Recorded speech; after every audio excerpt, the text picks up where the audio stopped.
Desde a antiguidade, civilizações praticam a escravidão. Desde antes da era cristã, povos como os romanos, os gregos, os egípcios e os povos da Mesopotâmia tornavam escravos aqueles que eram derrotados em batalhas. Porém, o mundo não viu nada parecido com a escravidão dos séculos XV ao XIX, tendo os africanos como personagens principais desse circo de horrores e o Brasil como palco. Então, vem comigo, que é tempo de estudar.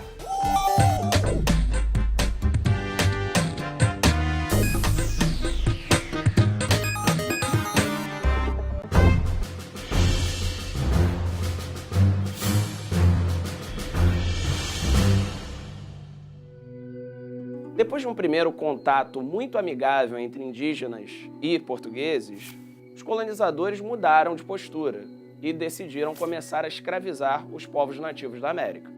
Há uma verdadeira caça aos indígenas. Usa-se o conceito de guerra justa. Toda tribo que se revoltasse contra os portugueses e fosse derrotada em guerra poderia ser, sim, escravizada. Mas os religiosos jesuítas eram contrários à escravidão indígena. A Igreja Católica acreditava que estes povos deveriam ser civilizados e catequizados, e não escravizados. Claro que os indígenas não ficaram dóceis a essa tentativa de escravização. Eles se revoltavam e faziam guerras contra os portugueses e também fugiam para o interior, porque assim ficava mais difícil a sua captura. Então, por que os negros? Por que os colonizadores decidiram usar mão de obra escravizada negra africana? Apesar das dificuldades já apresentadas sobre a escravização indígena, só isso não explica o uso de mão de obra escrava africana. Existem alguns fatores que explicam isso muito melhor. Vamos a eles? Bom, um dos motivos era que Portugal dominava os portos de onde vinham os escravos. Portos africanos já eram domínio português. Então, a coroa portuguesa poderia cobrar impostos sobre esse tipo de comércio. Você já ouviu falar em Elias Antônio Lopes? Quem? Elias Antônio Lopes? Não. Não? Ele era proprietário... Que isso? Quase. Vamos lá, 3, 2, 1. Você já ouviu falar em Elias Antônio Lopes?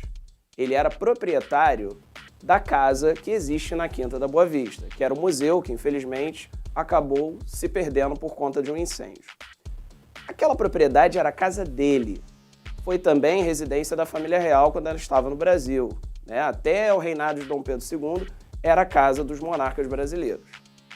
Ele era dono de todo aquele espaço. E o que ele fazia? O quê? Traficava pessoas da África para o Brasil. Caramba! Então, por aí, meu amigo, você tem ideia de quanta grana se movimentava comercializando pessoas. O segundo motivo que pode explicar a escolha de africanos é o fato deles serem mão de obra especializada para os europeus. Afinal de contas, os africanos dominavam a metalurgia, que é o trabalho com objetos de metal. Os indígenas não tinham nenhuma dessas técnicas. O terceiro motivo é que os africanos não falavam a língua e também desconheciam o território. Então, para eles, num primeiro momento, a fuga era extremamente difícil. Então, era muito mais fácil recapturá-los. Os traficantes de escravos ficavam no litoral da África. Eles não penetravam o interior do território por conta da resistência dos povos ser maior nessa área e também porque as doenças locais costumavam matá-los. Ali pelo litoral, estes traficantes ficavam à espera do carregamento de pessoas que vinham de tribos que eram derrotadas. Os europeus davam em troca dessa mão de obra escravizada fumo, pólvoras, armas e outras coisas de pouco valor. Vale a gente lembrar que eram de pouco valor para o europeu, mas para o africano eram extremamente valiosas. Senhor, Deus dos desgraçados, dizei-me vós, Senhor Deus, se é loucura, se é verdade, tanto horror perante os céus. Ó mar, por que não apagas com a esponja de tuas vagas de teu manto este borrão? Astros, noites, tempestades, olai das imensidades, varrei os mares, tufão. Castro Alves, O Navio Negreiro. Neste poema de 1869, Castro Alves faz uma denúncia dos horrores vividos por africanas e africanos dentro de um navio negreiro. Em um navio negreiro eram embarcados cerca de 400 prisioneiros. A viagem podia durar de 40 a 60 dias E é certo que 20% das pessoas morriam pelo banzo, que era a profunda tristeza, pelo escorbuto, que era a falta de vitamina C, ou a disenteria. Pergunta para o seu professor de ciências o que são cada uma dessas doenças. Acredita-se que entre 11 e 12 milhões de pessoas teriam vindo de maneira forçada da África para as Américas, e 40% deste grupo teria vindo só para o Brasil. Para você ter uma ideia, a população de São Paulo é de cerca de 12 milhões de pessoas. Caramba. A gente pode dizer de maneira grosseira que trouxeram um São Paulo da África para as Américas. Os escravos desembarcavam em Salvador, Recife e o principal porto acolhedor de escravos no Brasil, o Rio de Janeiro. Eram tratados como animais, divididos em macho e fêmea e chamados de peças. Eram vendidos em leilões, onde quem dava mais levava o escravizado. Muitos dividiam os escravos em ladinos e boçais. Os ladinos eram os aculturados, já dominavam a língua e, em geral, eram os escolhidos para alguma tarefa muito específica. Eram ferreiros, cozinheiros, então eles eram muito valorizados. Já os boçais não dominavam o idioma e eram recém-chegados ao Brasil. Geralmente não tinham nenhuma tarefa muito específica, eram muito empregados na lavoura, eram um pouco mais baratos. Mas ter escravos e terras no Brasil era status, então ter escravos era muito caro. E como era a vida desse escravizado no Brasil?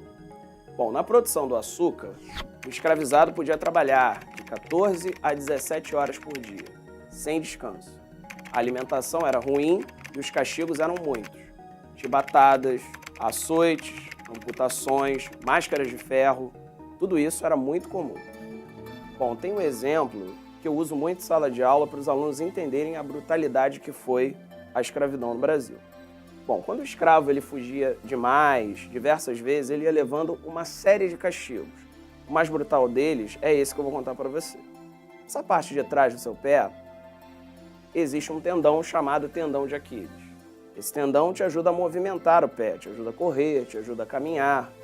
Pois bem, quando o escravo fugia demais, esse tendão era amputado, porque assim ele não poderia mais correr, ele se tornava manco. Ainda era útil para as tarefas diárias, mas era muito mais fácil de recapturá-lo. A escravidão durou mais de 300 anos em nosso país. Ela começa lá na colonização e vai até praticamente o final do Império, em 1888. Já havia escravidão entre os africanos antes desse contato mais intenso com os europeus? Sim, mas era muito diferente da promovida na Idade Moderna, ali pelo século XV. Por quê? Na escravidão africana, o escravo não deixava de ser pessoa, ele não virava um objeto do senhor. Existem relatos de alguns escravos que trabalhavam lado a lado com os filhos, tinham direitos aos espólios de guerra e serviam aos exércitos se eram corajosos. É claro que a gente com isso não quer dizer que a escravidão era melhor ou pior. A escravidão é sempre ruim. Achou interessante essa aula? Eu tenho algumas dicas para você. Aqui no Rio de Janeiro, existe o Cais do Valongo, que para alguns é chamado de Cais da Imperatriz, por onde entraram diversos escravizados africanos na cidade do Rio de Janeiro. Ali pertinho existe o Instituto dos Pretos Novos, que era um cemitério onde os africanos recém-chegados que faleciam já no Rio de Janeiro eram enterrados. Vale você dar uma conferida. Também procura na internet o relato de Baquáqua. Existe livro também, ele já está disponível. Quem foi Baquáqua? Baquáqua foi um escravizado. Ele ficou durante algum tempo no Brasil, depois foi para os Estados Unidos, Haiti e terminou sua vida no Canadá. É um dos poucos relatos que temos sobre a visão que o escravizado tinha da própria escravidão. A gente se vê em outras histórias. Tá com dificuldade no conteúdo de história? Não tá entendendo nada de astecas, incas, maias, nada disso? Sobre a Revolução Francesa, a Revolução Industrial, sobre o Brasil Império? Talvez a Multirio possa te ajudar. Já ouviu falar no Tempo de Estudar História? Pois é, conteúdos do 7º ano e do 8º ano vão ser discutidos aqui pela gente. Quem? Eu e Diego. Falou? Então vem com a gente, que é tempo de estudar. Aê!